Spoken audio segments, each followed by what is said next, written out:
Okay, so first of all, my name is Louise and we are situated in Brooksville. Our little farm's name is Windlestone Ranch and we do both sheep production and cattle production. So we raise registered Angus and we've got a flock of Dorper and a Wasi sheep, which is basically a fat-tailed sheep.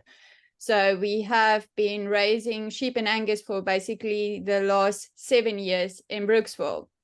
So basically, what I would like to talk to you guys about is, so there's different breeds of sheep that we actually get in Florida. So we're looking at the Katahdins, the St. Croix, the black bellies, the Dorpers, Awasi, baby doll, Florida natives. There is quite a few extra crosses that is not mentioned on here that you will find in Florida as well. But these are basically the main sheep when we are looking at the different sheep groups. So next up, basically, you need to, when you start raising sheep, the first thing you really need to ask yourself is, what is going to be your reasons for raising the sheep? Because unless you know why you want to raise the sheep, for what purpose, you're not going to be able to select the correct breed for your farm.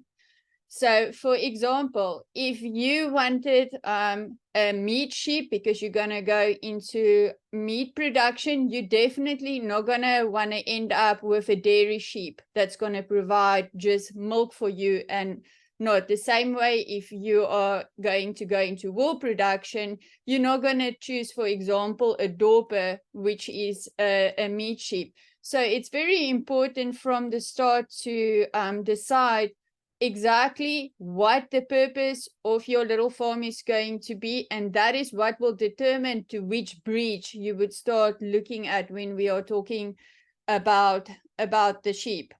So certainly in Florida, raising sheep has got its challenges. One of our biggest challenges throughout the breeds is parasites. Normally, we all do very well in the months of fall and winter, but as soon as we start hitting spring and summer, parasite loads can take a toll on the sheep. If you are unaware how to manage these things, it will eventually cause your sheep to die, and that is investment that's down the drain. So everything that you can't keep alive, is money that you paid for, and that's not going to bring money back into you. Now, when we talk about parasites, there is, like, for example, I'm the president of the Meat Sheep Alliance. There is places where you can go and learn exactly how we would manage parasites in sheep, to get up to date with the newest technologies, how we do the parasites in sheep. But also you want to choose a breed that, is sort of at least parasite resilient, not necessarily always resistant, but at least has the capabilities of surviving in Florida. So that is just one aspect of one of the biggest causes why sheep die in Florida is parasites. But then something that most people don't normally mention is we struggle with coyotes. Now, sheep are nothing more than little coyote callers. So even a lot of my customers will say to me, Louise, I have never had coyotes. And I'm going to tell you, within the first 2 years, well, guess what? Your sheep is going to call all those coyotes to you because they call in the coyotes. So you're going to have to make sure that you have proper fencing, predator control, maybe looking into guardian dogs, or some people prefer having donkeys. We do not prefer people having donkeys, to safeguard their sheep and stuff. And so that is an investment. I mean, when we're talking about fencing for sheep, you cannot have, for example, barbed wire. A sheep is going to go straight through that. So you're going to have to make sure that you've got at least small no-climb fences, that even the small square fencing sometimes causes a problem because you get your little lambs that stick their heads through that and then they get stuck in it. So from a fencing point of view, it can get expensive if you do not have the proper fencing in place.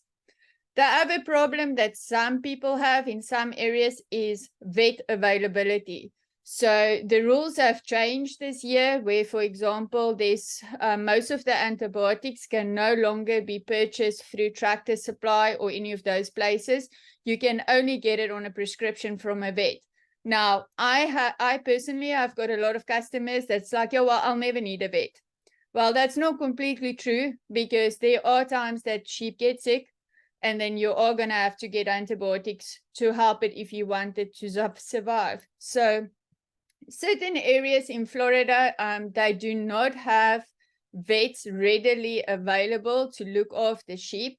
So I normally say to my prospective customers, just make sure before you're getting into sheep, well, are you going to have a vet that's going to be able to assist you? Because no matter how much you're going to try to do this by yourself, there is going to be a time that you're going to need a vet. And if there is no vet in your area, it makes life really difficult. For most people that do not have vets, they need to go then and trailer the sheep to the vet, which again, you know, it's expensive because it's your gas, you have to have a livestock trailer and all those kind of things. The other challenges with raising sheep is basically it's time. They are not creatures like cattle, for example, where you can get away from just working through them twice a year and everything is fine. When we hit the summer months, those sheep needs to be checked constantly to make sure that their FAMACHA scores, which is a point of view where you check in the eyelid to see if they are anemia, you know, if they've got worms or not. So, you know, so if you're thinking that you're going to go on summer vacations and stuff, well, I'm going to say to you, that's probably not gonna happen if you're going to do it on a large scale. Obviously, if you've got 5 to 10 sheep, it's different if you've got somebody that can look after the sheep for you. The advantages, though, of raising sheep is, you know, they are easy to handle and they require a little input. So if you take, for example, the amount of feed that cattle eat versus the amount that sheep eat a lot less. If you look at sheep versus goats will destroy your pasture, sheep won't. The sheep really just will eat the pasture down to the last little bit of the grass, but they won't unroot your pastures. You also don't have to have elaborate facilities of equipment. So if you have cattle, you have to go invest into having a cattle chute and all of that, those things. Otherwise, you're not going to be able to work your cows. But with sheep, it's easy to build little facilities to work them through and to get the jobs done. They definitely help a lot with us helping controlling our weeds, and they also require a minimum amount of supplemental feeding. For us personally on the farm, one of the biggest considerations is our feed cost. So in today's life, I mean, the feed costs seem to just be going up and up and up and up. You know, it's never going down. Hay prices is up and those things. So you really need to make sure that if you do not have adequate pastures on your land that you're going to start sheep and you are going to do supplemental feeding, that you check those costs, because you can't spend, you know, more money than what you are getting in. I will be honest, you know, when you start doing sheep, some people find it difficult to sell their sheep in the beginning because, you know, your customer also needs to first know you. You need to make a name for yourself. And then that's where we get also back into the breeds of sheep. Some sheep sell better than other sheep. Some sheep, you can get some sheep for like $200. That is what you're going to pay for a sheep. But you need to understand also, you purchase that sheep for $200, so you most likely only going to get maybe $200 back for that sheep. So you're not going to make any money off that. There's certain breeds of sheep that are sought after in certain markets, so they are more profitable than other sheep. If we take, for example, you take the Katahdin versus a Dorper. Dorpers sell for a lot of money. Dorpers are not easily to come by in Florida, especially Dorpers that have settled into our climate and stuff. So there's a high demand on it. Most of my customers that are looking for Dorpers, they're looking for Dorpers because they are known to be excellent meat sheep. You will most likely, for a very good Dorper, to give you an idea, you will be paying $1,000 for a Dorper ewe, whereas a Katahdin ewe you can source for $200. But that being said, you're not going to make a lot of money out of her. The Katahdins, on the other hand, are much more parasite resistant, so which means you've got a lot less input with them when it comes to parasite management. Whereas the Dorpers, well, you need to spend time with your Dorpers. You need to check their parasite. They just don't have the natural ability, like, for example, a Katahdin has, to always have the parasite resistance. But that's still not to say that they will not make it in Florida, if I can put it like that. It's just some sheep need more management than other sheep.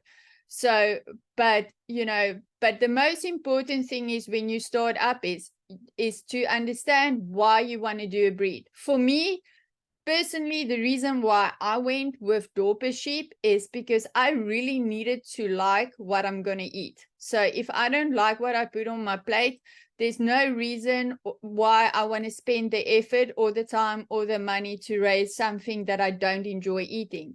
I always say to like my prospective customers that are going to go into the meat side of the sheep, try and go to a few of our workshops and stuff and get a taste for the lamb and stuff, because a lot of time people change their mind as to, well, what breed it is that they're actually going to want, because, some people are put off by certain taste of a lamb and stuff. If you're doing it simply to have educational tools for your children and stuff, then there is like the Katahdins are easier to raise, but they tend to be, for example, more flighty. Your Dorpers, on the other hand, are probably one of the most docile sheep, so they extra friendly, the kids can play around with them and stuff, where some of the other breeds are maybe not like that. The Awasi is pretty much a new sheep that was introduced into Florida. We started raising the Awasi, which is a fat-tailed sheep, for about 3 years now. So those are a multi-purpose sheep. So they are basically for both your wool production, meat production, and milk production. So that obviously opens your field a lot more when it comes to your resale value on certain things. So you can do both the wool, you can do the milk, as well as, as the meat. So, and that is basically everything in a nutshell about raising sheep in Florida. I don't have to tell you guys that obviously when you start this, you need help on the farm. It's not something that one person can do by themselves. For us here in Brooksville, it's not very easy to find people that is still very passionate into doing farming work, especially a lot of the youngsters. As soon as they know that they have to be outside in the hot summer sun and not in an AC, they don't specifically want to do this kind of thing. And that does cause, problems for us. So, mostly for me on our farm, it's me, my husband, and then obviously we do have a little ranch girl that assists me. But other than that, we cannot really afford to have anybody else on the farm. And those are things that, eventually you have to think about, because if I am sick on the farm, it is a big, big problem. Because, animals do not understand if you tell them, well, I'm not really feeling that well today. They still have to be fed. There's still things that needs to happen and those kind of things. So I'm not sure if there's anybody in here that has got any questions for me. I'm willing to take some questions too. Hi, Louise. While our cohort members are thinking up some questions, I have one for you. Well, I actually have a whole bunch of them. Because I raised sheep back in Minnesota, or I tried to. I did lamb. I usually bought wethers and then fattened them on grass and then sold them as market lambs. But it took me a couple of years to really establish a market because not everybody likes lamb. Not everybody is even aware of lamb and doesn't even want to try. So it took me a while to find some specific ethnic markets that preferentially wanted lamb and even wanted to come to my farm and do the slaughter themselves and take everything with them. Who do you market to? How did you develop those markets? And how long did it take you to develop your meat markets? Okay, so basically most of my marketing, funny enough, is normally word by mouth. So when I first started here, about 7 years ago, so obviously my accent was already a big problem because you can hear that I am not from around this area, and like you will find a lot of people want to support their area versus somebody that is maybe that they do not quite see as being American, although I am American now, but but what we did was we decided that we were going to do Dorpers. I did extensive research into seeing in my area, how many people would be interested really like eating lamb, and, who's going to be exactly who is going to be in my market. And my target market was in the beginning, mostly targeting people that knew what a Dorper was and what a Dorper tastes like. So I'll be honest with you, like for us at the moment on the farm, I don't really even target the ethnic market. Most of my sheep, the majority of my sheep, are really not sold as meat sheep as such. They're basically breeding stock. We have over the years established our use to like being more breeding stock, replacement stock for people or people that want to start the flocks and stuff. But then any ram lamb as such that doesn't make the cut on our farm, that I do not feel is correctly the South African standard for what a Dorper is supposed to be, they are allocated to our meat market. So what I did was I initially started advertising on Facebook, saying that if you've never tasted lamb before, that you should really come and taste what a Dorper tastes like. I got involved with the Meat Sheep Alliance, and at that stage, there was still a lot of people saying, whatever you do, just don't do a Dorper. It's going to die on you. And I set out from the start to prove people wrong, to say, well, I'm from South Africa and I will make this work, and the Dorpers can make it in Florida. So we started hosting the workshops at our farm, and obviously every workshop that is hosted is provided with a lunch. So that lunch reached a lot of people, like 70 to 80 people that got to taste what Dorper tastes like. So after that, I obviously had quite a few inquiries of like people wanting to buy, meat from me and stuff. So, and that is how that market started. And then because one person ate it, they told somebody else. And so over the years, we had our set customer base. Like, for example, now I've got quite a few customers that like once a year, they buy a full sheep from me and stuff. And then next year it's sort of like the same thing, like returning customers. We do have over the ethnic periods where people would ask us, that if we have any lambs and stuff, but mostly by those times we are sold out. But another good way of doing it is, and that is how most of my fellow shepherds in Florida does it, so they target the ethnic holidays. So they make sure that they're going to have correct ram lambs or wethers for certain times of the year to provide the meat market. But it's also, you know, it's important to understand that when you start doing the sheep is, are you going to go invest in a commercial flock because you're just simply going to do meat? Or do you want the avenue of what, you know, being able to sell breeding stock? For me personally, if I wasn't being able to sell the breeding stock, you know, I don't know if the meat side would have been so lucrative for me, just simply because there is a problem with finding USDSA approved plants.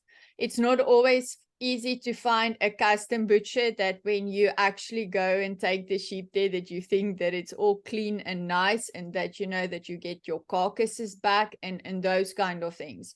So that is, you know, that is quite a complete different conversation again, as to, you know, so once you do have the sheep, I mean, you know, how do you sell it for the meat?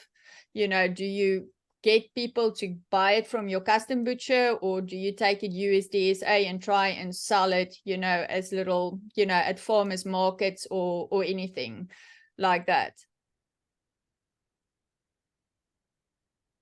Anyone else have a question for Louise? If not, I'll do one more. Louise, you mentioned the breed of sheep. I think you said Owasu. Is that correct? Yeah, they called Awasi. Owasi. Awasi. And you said they are kind of a multi-purpose sheep. Yes. Now, I've had experience with poultry where people say, well, this is a breed that will lay eggs, and it'll also can be used for meat at the end of its life. And what you generally get is about 3/4 of the production of each one of those. Okay, if that, maybe not even that much. So when you talk about a multi-purpose sheep, do you recommend that? Do you recommend that they choose whether they're in the wool or meat or milk business? You know, Or you're always gonna sacrifice a little bit of something when you do a multi-purpose sheep. But I can tell you one thing about specifically about the Awasis is that they're very rounded sheep. So their wool side of the equation, they're never going to give you the top wool out there when you sell your wool. You know, they will give you mediocre wool. For example, their dairy side of it, they do produce perfect dairy milk and stuff. Very good. The meat itself, it is good. The carcass of size of the Awasi is maybe not as robust as what your Dorper would be in the size of what the chop is eventually. It is smaller, but it does have a lot of flavor. And then it comes basically down to this. It is, what does your customer like to eat? Because some people will tell you there is no other sheep than eating Dorper, and other people will tell you, like, no ways, it's Awasi, because Awasi is it's good meat. So it comes down to preference. My preference at the moment is I've been crossing the two of them, and we are very happy with our meat production, you know, on that, for example. But the same way, you know, when people say, well, can I take a wool sheep and slaughter it? Well, you cannot make a wool sheep taste like a meat sheep. It's the same way if I had to go to the meat sheep and ask it, give me wool. It's not going to give me wool. There is no wool. But the multi-purpose sheep is sort of a little bit of this, a little bit of that, but it's not to say that you sacrifice in that. I hope that answers your question. yes, thank you. Any other questions? Louise, have you had any experience with goats? I personally have not have experience with goats. I do have quite a few customers that love their goats. You guys will also see that the University of Florida will be hosting their first ever buck sale next year. So they're getting much more also now involved into the goat side of education and those kind of kind of thing. For the last, 2 years, they have been like focusing on the sheep side of things, but I believe they are going to go over to the goat side of things as well. Hope, you have a question? Yes, good evening. What is the recommended amount of acreage per sheep? Well, we normally, it's really going to depend on this. Do you have current pasture, or are you planning to completely feed the sheep like hay and supplemental feeding? If you do have pasture and you supplementing, we normally run about, let me just see, on my 2 acres, I can get away with about 6 to 7 sheep. Is there a certain part of Florida, particular part of Florida, that sheep do not do well in? No, they basically look. I've got customers all the way to Okeechobee. I'll be honest with you. In the beginning, I was very hesitant to sell sheep to people in Okeechobee because that is really the bad part of Florida, according to me, when it comes to sheep. But they've been doing very well there. I think if you go towards Jacksonville and stuff, it will become easier for the sheep. Central Florida, where I am, it is tough on the sheep, but we make it work. And making it work just means that, we've got our management practices installed. We've got our protocols and stuff that we don't deviate from and stuff. And like, for example, in our flock, we cull hard. So for us, basically, any sheep that needs to be dewormed more than twice a year just doesn't get to stay as a breeder. It goes over to the slaughter market. So if someone is interested in purchasing getting a sheep, like what are some of the things you look for when you're going to buy one, like to make sure you're getting a good quality animal? Okay, so first of all, I always say to my prospective customers is you need to go visit the farm that you are going to buy the sheep from. You need to speak to the person that is basically actually working with the sheep. You will ask questions like, how many times does your sheep have to be dewormed? You will ask questions like, what is the protocols on your farm? If you get new animals in, does those animals get quarantined with you? Not. When last did you do your hoof care on your farm? And normally when you do go to a farm, you can get pretty much a good idea of, the practices on that farm. Obviously, if you go to a farm and you see very skinny sheep, you should stay probably well clear of it. I normally say to people, in winter, when you want to buy sheep, there's a lot of sheep for sale. In summer, summer is your best time to actually buy sheep, because in summer you can actually check sheep. You can check out their eyes are doing. Summer is when all our problems come out in a sheep. There's things like, for example, some sheep have got this issue where they are sensitive to gnats and no-see-ums, and what would happen is the no-see-ums and gnats bite the sheep, and then around their eyes they start losing their hair. All of that disappears in wintertime. So most people that struggle with sheep, that they've got those issues, put them on the market in winter and don't normally disclose that. And that's why I normally say to people, go and source your sheep in summer, because in summer, you know exactly what is happening with the sheep in Florida. If it looks good in summer and you don't see any hair loss on it, or any skinniness on it, because, summertime is when the parasite loads are too, they normally do well. I also say to people that, for example, if you just if you're just going to start off with sheep, I normally say to those customers, do not go and buy ewe lambs. A ewe lamb is like a ewe that is like 6 or 7 months. That ewe lamb has not survived her first year in Florida.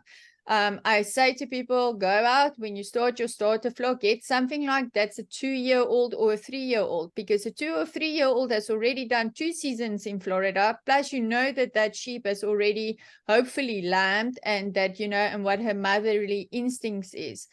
Too often people want to just buy the, you know, the ewe lambs, and then they don't make it through their first year in Florida. It's always for us personally, like on my spreadsheets I keep on the sheep, my first year is a very good indication how that sheep is going to end up, you know, later on in life, whether she's going to make the grade to stay in Florida or not. And then my last question is, you have some people with like the agritourism and they have petting zoos and stuff on their farm. Like, what would be a good sheep for that? Petting sheep are normally, you can look at your baby dolls. You can look at your Dorpers. Normally Dorpers make for, they very friendly sheep. So when you raise Dorpers, you'll see they all seem like, when people visit us, they all ask me if all my sheep are bottle babies. It's not. A Dorper is just naturally very docile. They're very easy to work with. A Wasi, for example, no ways. They are flighty, and some of the rams can get aggressive, so they would not make the cut for it. The same with the black belly sheep or any horn sheep.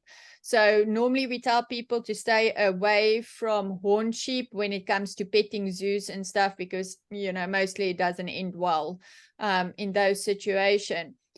Some people have said that they were able to tame down some of the Katahdins, but my experience with the Katahdins is they just very flighty sheep.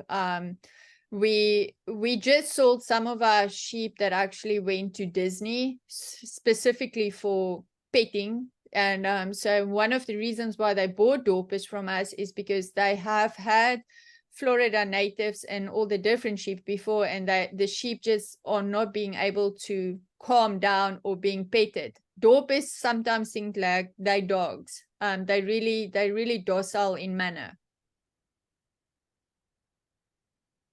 Another question for Louise. Louise, on your market lambs that you're selling for meat, are you able to grass finish them? I know that's tough to do with cattle in Florida. Or are you adding some grain, some supplement to actually finish them, get the rate of gain you need and the meat flavor and marbling that you need? I'll be honest, we do not do 100% grass fed, just because my customer base is not interested in 100% grass fed.